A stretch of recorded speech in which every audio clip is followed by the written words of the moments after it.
Emily's Army. Being a passenger engine, Emily never took much notice of the goods yard. Each morning, she'd bring her coaches to the station,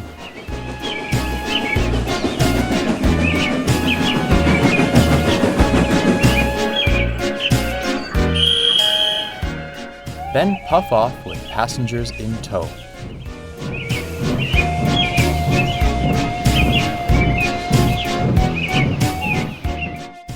Today, however, she heard quite a commotion. Airy, the ironworks diesel, was collecting trucks of scrap bound for the smelters. He clattered around, shoving the trucks roughly. "Go on, get moving," he rumbled. The trucks were cross. They slipped on their brakes, and Airy came to a halt.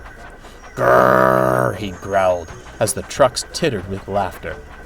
"They'd come quietly with a gentler touch," Emily advised, trying to be helpful. "Ha!" snorted Airy. "I'm not taking tips from an antique like you. I bet you've never so much as coupled to a truck before." "I'm a passenger engine," said Emily, "but—" "Ha!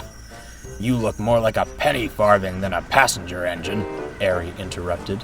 "Just you trundle off with those bird boxes you call coaches and leave the real work to real engines." With a roar, Airy dragged the screeching trucks away.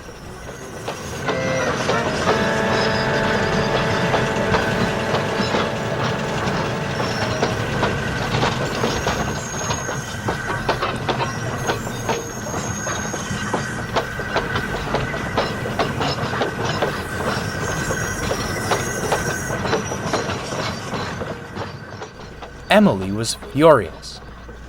"I'd like to show that diesel a thing or two," she scowled. "If only I could—" "Oh, yes, that's exactly what I'll do."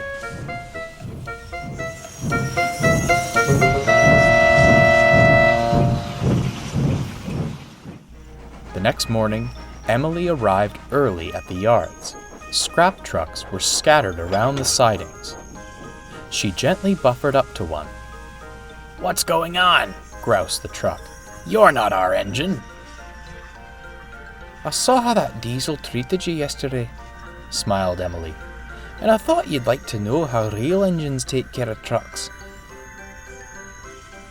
Emily pushed the truck gently forward. It was quite taken aback and stayed silent. She brought it carefully to a halt, its buffers just nudging those of the truck behind it. "Right then," said Emily, "let's get the rest of you sorted." Now, Emily isn't as strong as the other engines. The trucks were loaded with heavy, rusted steel, and she had to work hard to get them moving. At last, tired but pleased, Emily had the train ready. When Airy arrived, he was speechless. "A gentler touch seemed to do this time, but what do I know? I'm not a real engine," winked Emily, and she left to find her coaches. Airy was furious. He banged into the trucks as he backed down. "Who's this horrid oily thing?" they cried. "We want Emily!" Airy ignored them.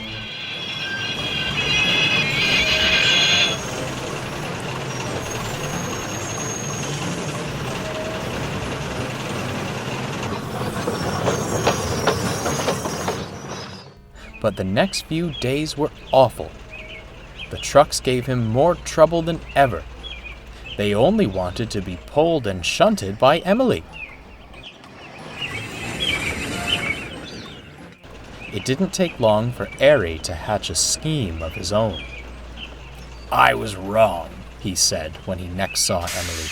"You are a proper engine, and I have much to learn." Emily smiled triumphantly. "Do you think you could take these trucks to the scrapyard?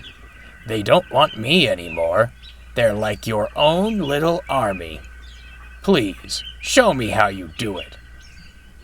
"Of course," smirked Emily. "I'll show you how to handle them." Perhaps if Emily hadn't been so conceited, she might have remembered she wasn't built for goods trains. The trucks were pleased to see her, and when the guard's whistle blew, she tried to move forwards. Her big wheels had trouble gripping the rails, and the trucks were heavier than ever.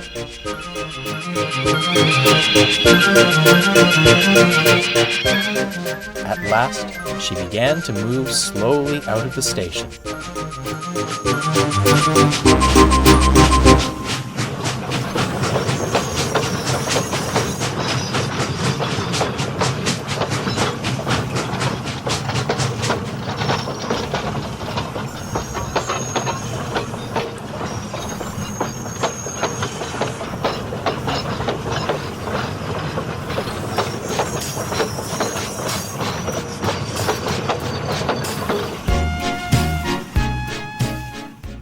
Must be my lucky day, smirked Airy.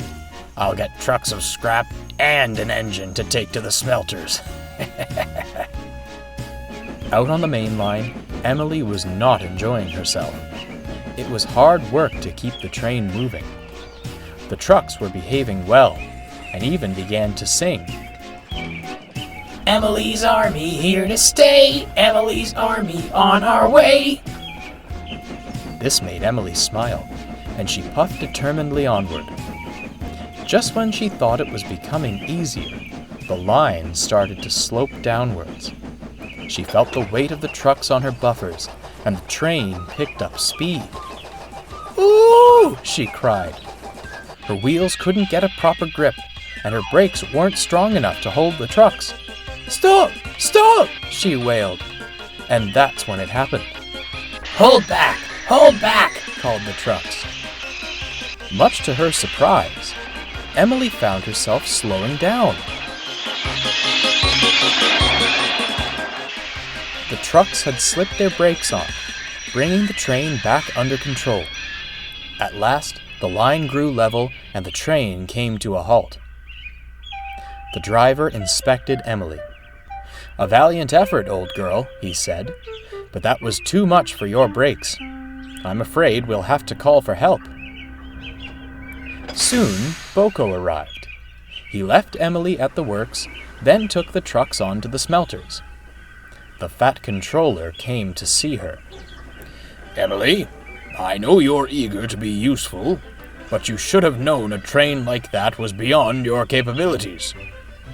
"I'm sorry, sir," she sighed. "I just wanted to show that area a thing or two."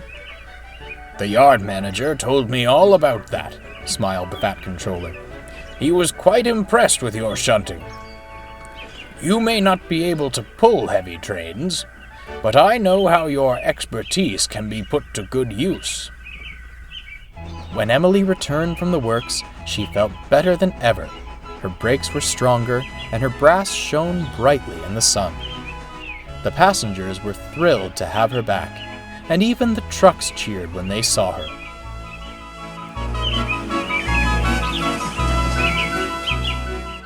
And Airy? Well, Emily did show him a thing or two. The fat controller made sure of it. He was confined to the yards under orders not to leave until he'd learned Emily's ways of shunting. Needless to say, the topic of real engines never came up again.